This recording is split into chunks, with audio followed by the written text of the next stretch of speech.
Yeah, welcome everybody to what is now the third, I guess, of DWSN's series of technical insight videos, as it says there. DWSN, you probably know, is the Drainage and Water Searches Network. If you didn't know that, then, well, that's who we are. Welcome. We are the trade body that represents the compilers of the CON29DW Residential and Commercial Search Reports. So, yeah, that's who we are. And for what it's worth, the chair of the Drainage and Water Searches Network, so I chair the board of directors. My day job is with Severn Trent Searches, so that's where I've worked for a very long time now. And I am here with Johnny Davey, who is going to do most of the talking, you'll be pleased to hear.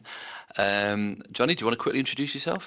Yeah, morning, folks. This is the third one of these I've done, I think. I'm not sure why I keep getting renewed, as they say, or hired to do this, although I'm still waiting for my payment. Also a DWSN member, and I'm the business development manager at Geodesys, and Geodesys is the brand name of the searches arm of Anglian Water. So Owen's from Severn Trent, and I'm from Anglian Water, and yeah, we're Mickey and Minnie who tend to do these things together. So Mickey and Minnie was the best comparison you could come up with. Yeah, and I'm not sure if I want to claim Mickey Mouse as mine. Oh well, you can. But, yeah, maybe. I've often said you're Mickey Mouse, Johnny. That's fine. Yeah, indeed. Indeed, very much. Right, what we're here to talk about. So, billing and connection questions. So, this is a part of the report, and it wasn't until I really started to talk a lot to customers that I realised how important these questions were to people. When you go through a drainage and water report, everyone looks at the maps, right? That's what everybody thinks. You know, you can look at the map. Where are the pipes? That's what everybody wants to know when you're talking about this stuff. And are we connected to stuff? You know, those are the biggest questions. But actually now, one of the ones we get asked more about than any other, and one of the most important to purchases, is whether or not they're metered. And you know, maybe that's partly due to economic circumstances at the moment and money being tight. Obviously, the water bills aren't as expensive as gas and electricity, but they can still be expensive, and whether you're on a meter or not can determine a lot as to how much you're going to be paying. So people are really concerned about it sometimes. People do want to know how this works, so we do get a lot of questions about it, so we thought it was worth doing a webinar on that. So we'll cover off, we'll do an introduction to what these questions are about, and then just understanding these, how these connections work and how they're built. And more importantly, there'll be time for questions and answers at the end. So if you use the Q&A functionality, I'm sure everybody knows how these things work these days in Teams. We will pick those questions up at the end. If they drop in the middle of the webinar, that's fine. I'll keep an eye on them all the way through. And if one is pertinent to exactly the topic that Johnny is talking about at that moment, then I'll pose it to him as it comes up. But otherwise, we'll pick them all up at the end. And I think there's going to be a feedback form pinned to that as well at the end. If you could fill that in, I think it's about 3 questions, so it won't take you very long at all. That wonderful feedback. That guy at the start talks too long, etc. That type of feedback would be very, very welcome. Right. So with that, good stuff. Without further ado, I'll hand over to Johnny. Yeah, those questions, if you would take a little time to fill them in, folks, we really appreciate it. Hopefully then helps keep our content relevant and of use to you. So yeah, just give us a shout. So Johnny Davey, I'm going to take you through this billing and connection queries questions.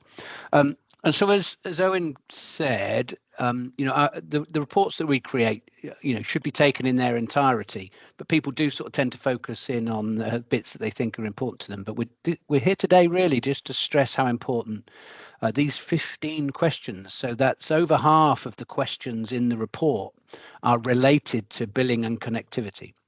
So without just reading verbatim off the slide, there are 3 main areas that these questions cover off, of course. And I'm saying of course because it's kind of common sense, but let's point it out. Let's help you do the very best you can for your client.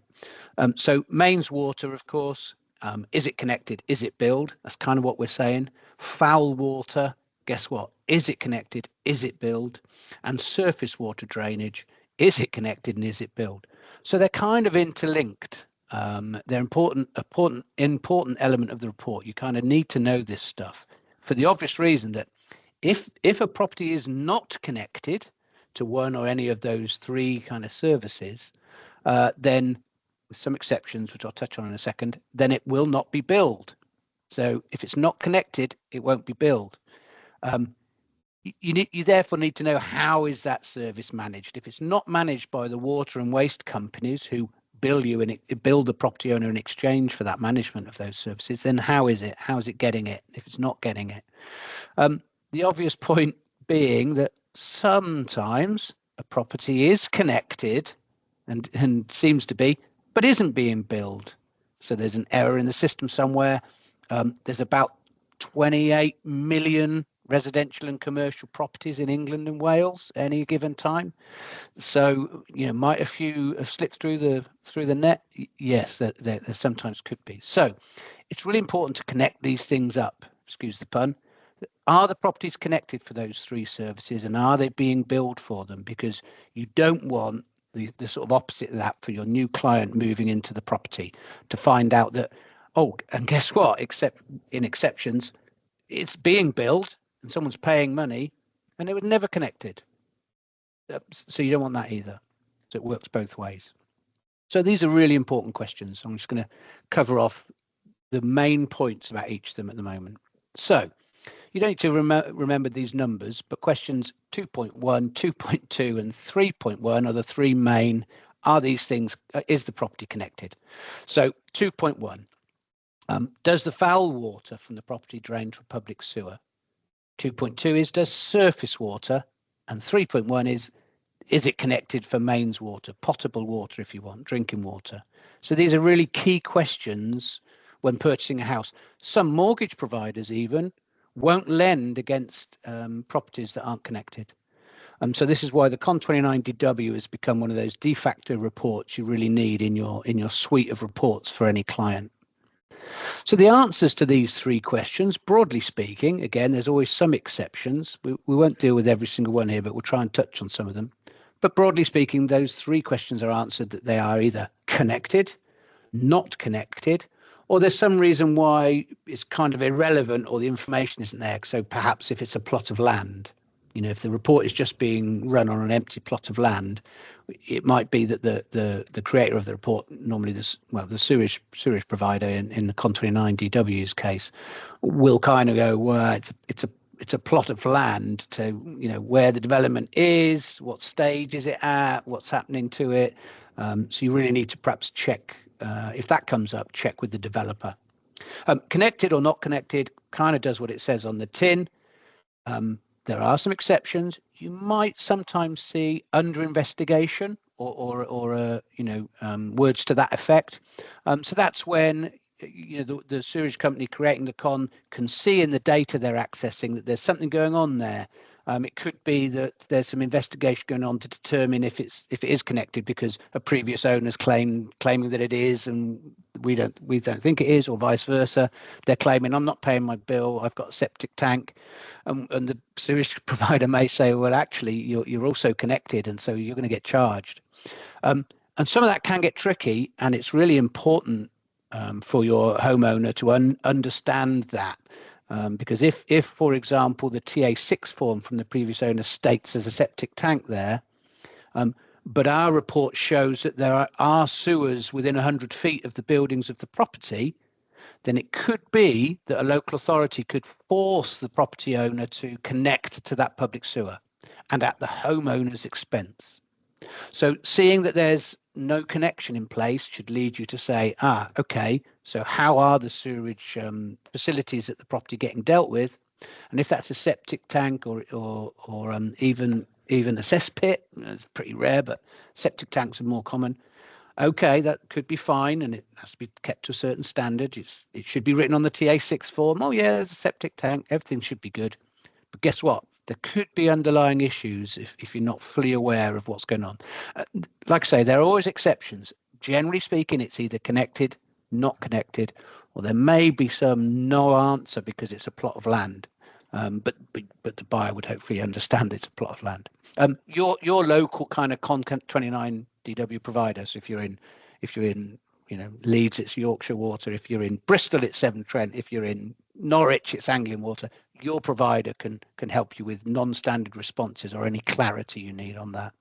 Just to interrupt, Johnny, and not to point Yeah. out that Bristol isn't in Severn Trent's area, but that's Oh, an is it not? aside. Oh, excuse me. No, we won't have that. But we've had a question in that's pertinent at this point. So just says the report says properties is connected, but there are no assets within the proximity of the property. How how is a connection possible? It's just it's when there's a contradiction between what you can see on the plan, I guess, and the answer, and that happens a lot. So I mean, you can answer that, or I can. It's up to you. Well, there's a number of things, and again, 30 odd million properties in the UK, in England and Wales, actually, that the CON29 is provided for, and it could be missing. The pipes could be missing off of the assets that the water company know about, because they were many thousands of kilometers worth, millions probably, landed in their lap many years ago, and they could still be unmapped. So that could be the reason. And as kind of unfair as it seems, if a property has continually paid its bill again and again and again and again and again, the sewage and water companies have had no reason to investigate was that connected until an issue occurs. They will just merrily be accepting that bill payment, which is difficult to swallow perhaps, but unless they're told any different or asked to investigate, then it's hard to see. The flip side's also true, of course. Like I say, it could just be that those pipes could be missing, and so that's the time when to say, hang on a minute, your map doesn't show any pipes near or around the property, yet you're charging me for billing. Okay, let's investigate that. The sewage company can investigate that and normally amend their records to be more accurate. Yeah, so, I mean, you can get large lengths of private pipes still, or it could be private, correct? Yeah, you just couldn't see, right? And I want to just raise something, because we've had a few instances. You talked there about properties that have got a septic tank, even though they've got sewers nearby, and we've had many examples of that. And occasionally, as you said, the billing will be wrong, and they'll say it's connected to that septic tank. Sorry, they'll say it's connected to the mains, but it's not. It's actually not. And so when there's a problem with it, as we've had in more than one occasion in our area, where it becomes a public health hazard and the local authority makes you connect, as you rightly say, because you're within 100 feet of a main sewer. If you've got a CON29DW that tells you that you were connected incorrectly, you can come back to us and say, well, the search is wrong. And in more than one instance, we've then paid the local authority the money it's cost to connect to the sewer, because to make it right by the search. So that, a shameless advert there for the CON29DW, but which takes ownership over its data 100%, within reason.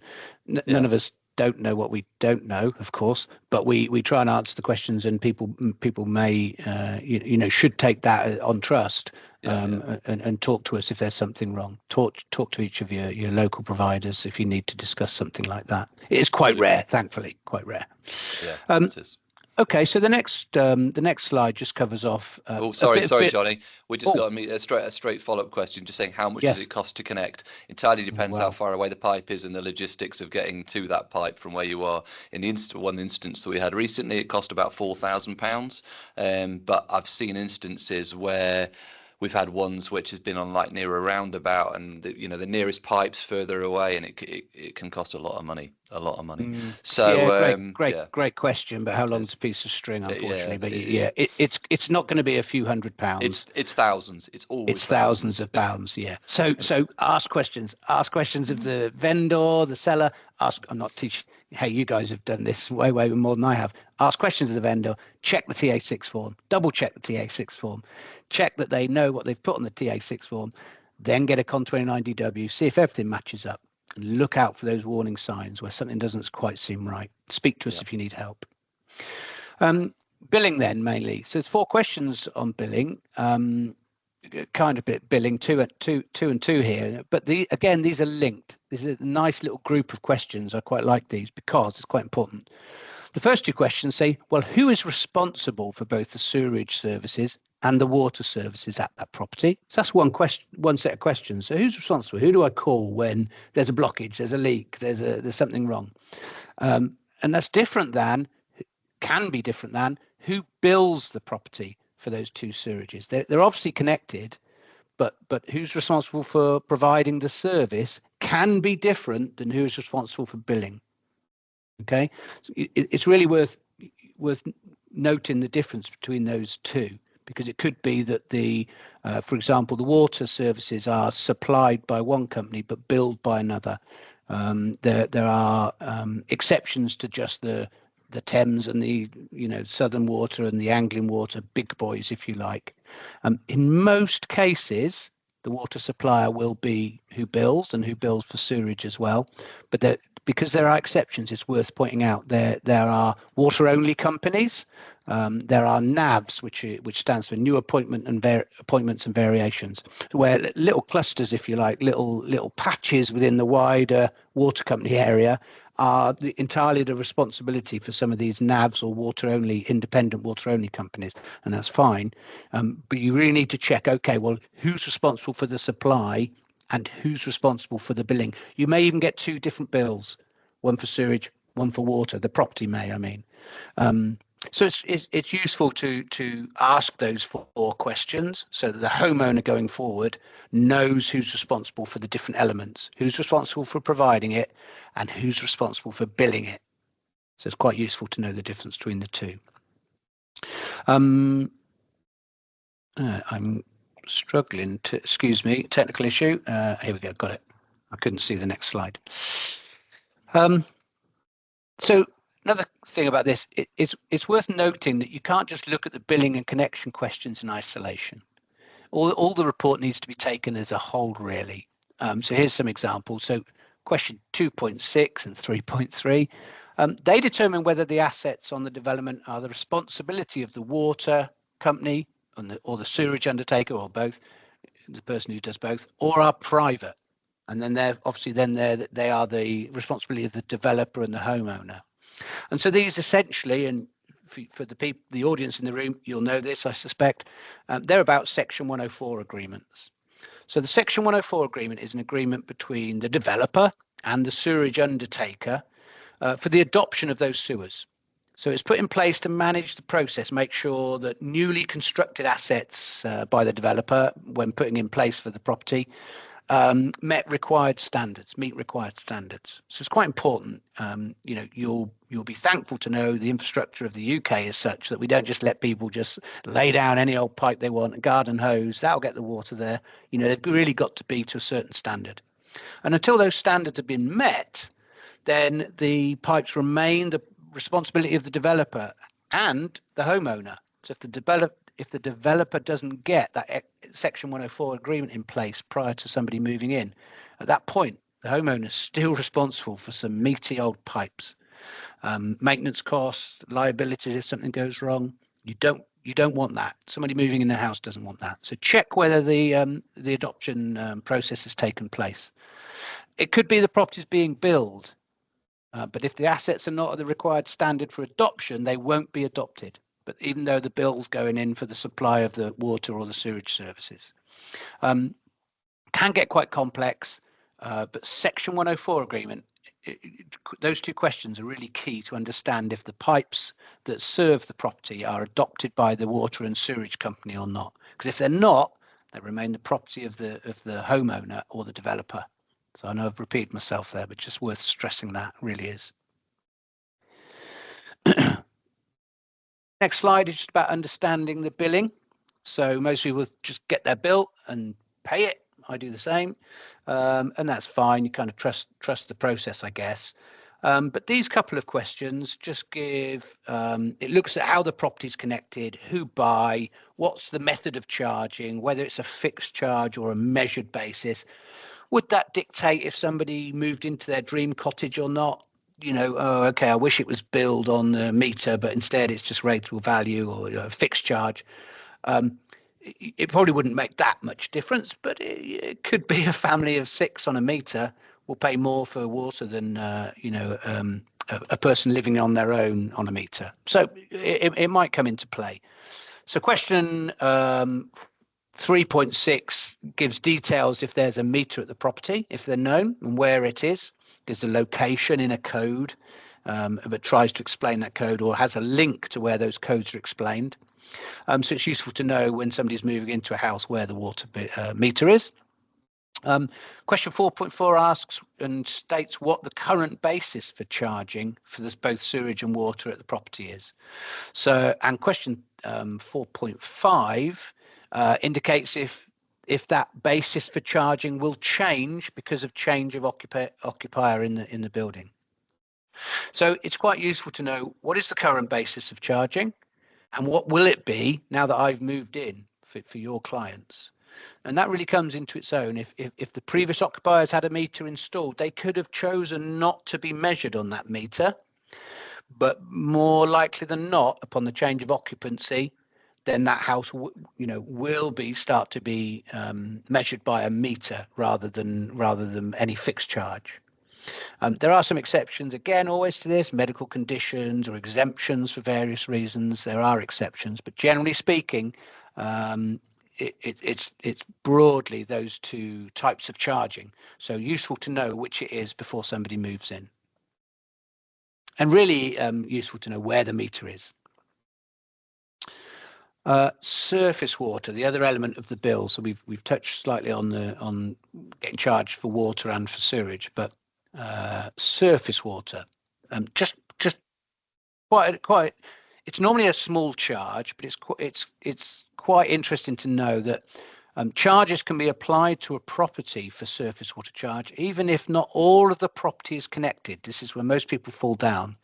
They can see, for example, that surface water is going at the property down into maybe a soakaway, or to a culvert, taking it away to a body of water, perhaps. I've got that in my house, got a big long pipe, goes underneath my garden all the way down to a little stream, and the water comes out on there, but only on the back of the house. On the front of the house, any water that falls on the house and my property goes into the street, into the surface drains in the street. And that's what the charge is for, because that needs to get taken away by the sewerage undertaker and dealt with. So if the answer to question 2.2 indicates that the property is not connected for surface water, then it's likely there's no charge because it's all dealt with by a soakaway, or increasingly a SUDS, a sustainable urban drainage system, a picture of a typical one there that you can see on the slide.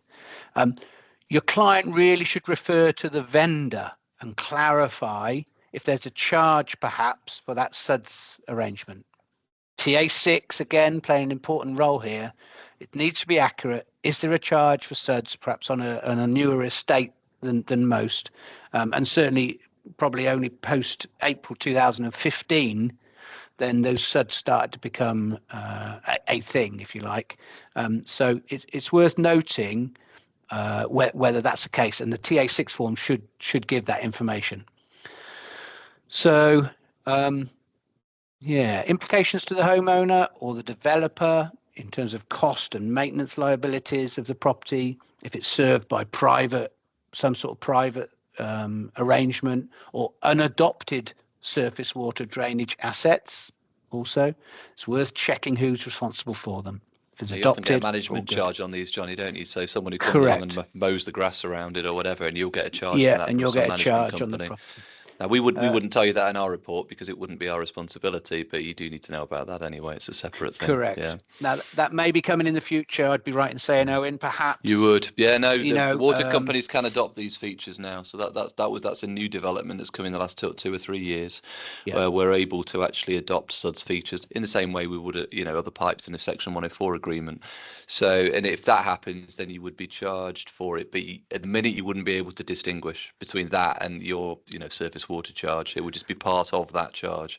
So that's where we're at with it at the moment. But we'll see what happens because there's all sorts of developments of SUDS coming on at the moment. It's part of the planning process, and it only comes into play when you've sort of got 10 or more properties, and then developers are supposed to put SUDS in if they can, or at least tell you why they can't if they're not able to.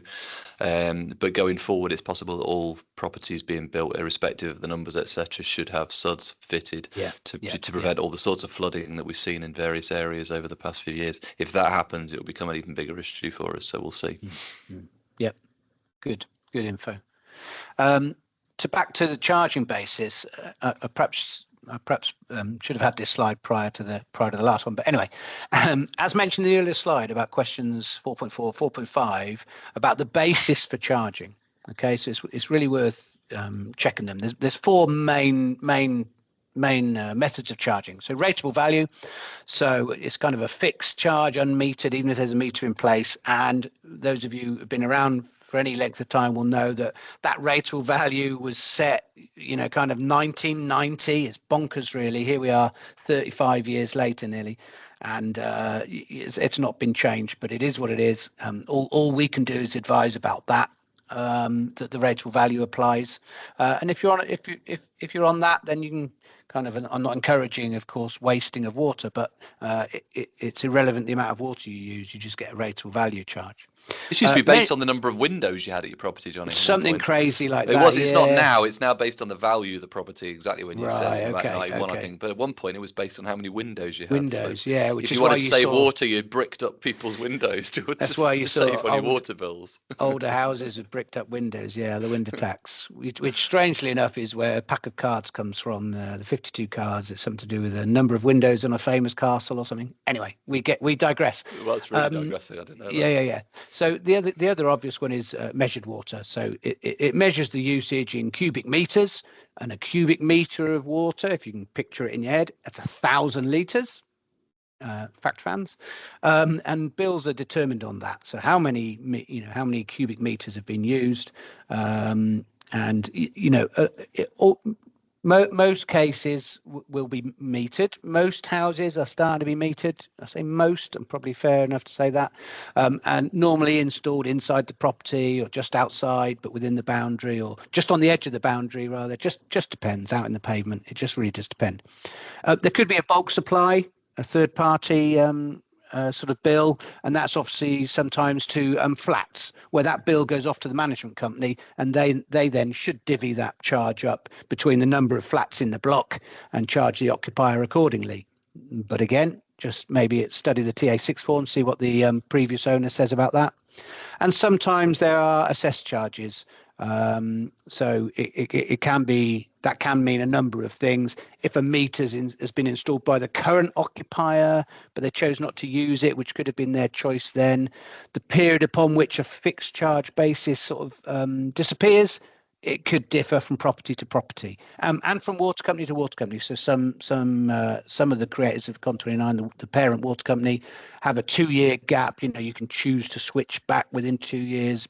If for the previous occupier, I mean, and some have only a year or something like that. If the previous homeowner has requested a water meter but it's not been able to be fitted, then the charge will be an estimate of the bill as if they'd had a meter, depending on how many people live in the property and stuff like that. So study it, try and get a copy of the bill if you can, which is always useful.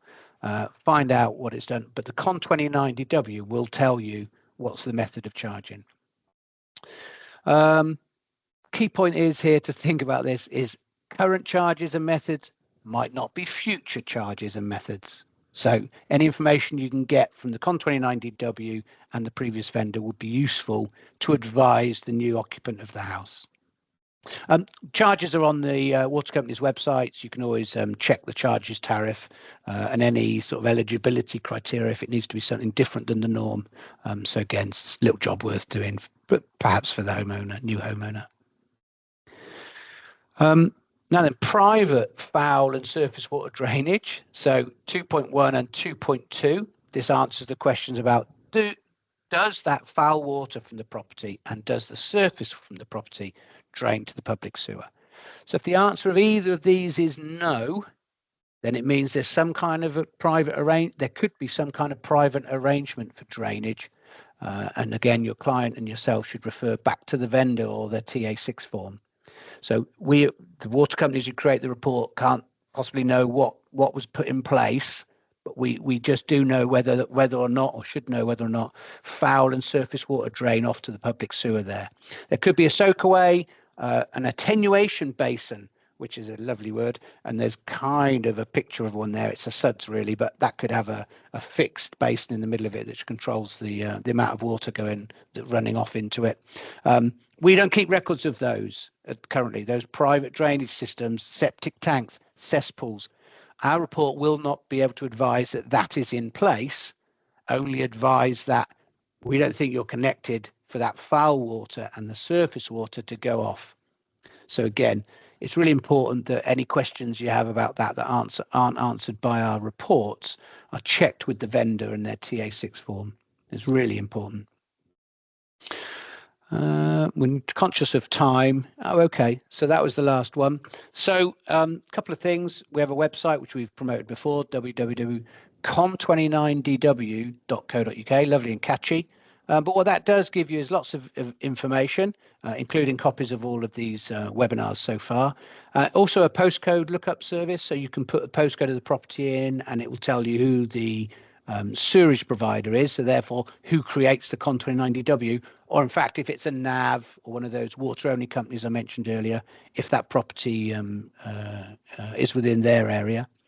And it gives you all the contact details for your local DWSN member, so the person who creates the CON29 reports. You can look them up there and it'll give you all their contact details, our contact details, phone numbers, website, etc. So make use of that. Also gives a running commentary on the amount of time the average CON29DW takes, and we're very proud of that. So have a look there at what our turnaround times are like. We can confidently say, with minuscule exceptions, it's not going to be us who's going to cause a delay to your transaction. One would hope.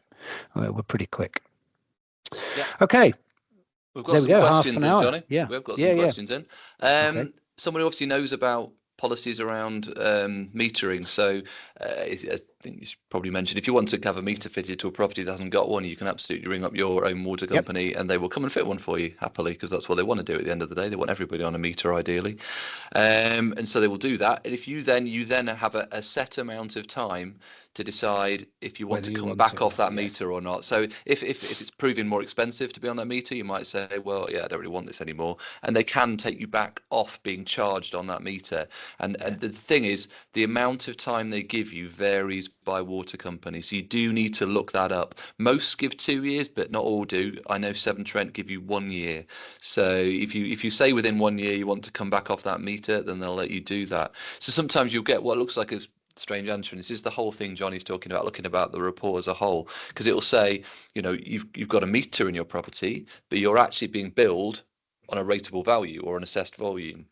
So you're not actually being billed on that, and that's because somebody has presumably come back off a meter to be charged a rateable value. They don't take that meter away. They don't come to your house and remove the meter. It stays there.